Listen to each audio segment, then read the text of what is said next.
Už jsi to vyzkoušel, tak si na to zvyknu. Teď to je divočina, co?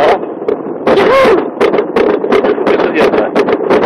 Tak to je větší divočina, ty budeš tam dobrý.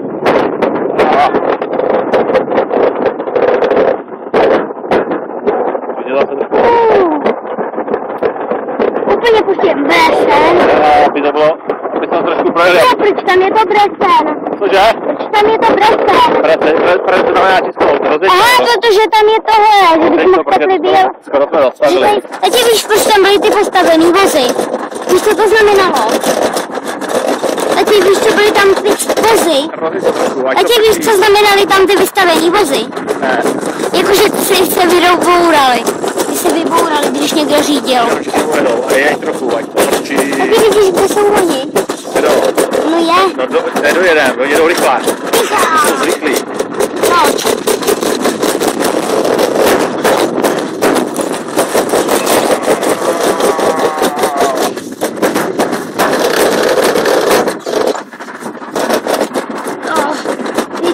Máme stovku. To je větší takový, viď? Nám to jako jde trošku. Se to střiští.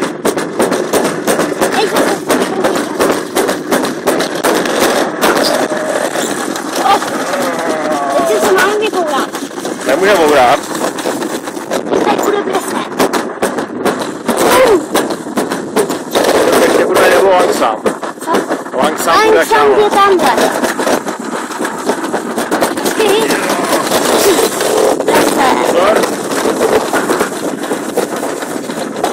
Tamhle Langsam. A co to znamená? 30 jenom. Můžeme jít jenom 30. Ne, po 30 metrech je konec dráhy. Teď to je divočina.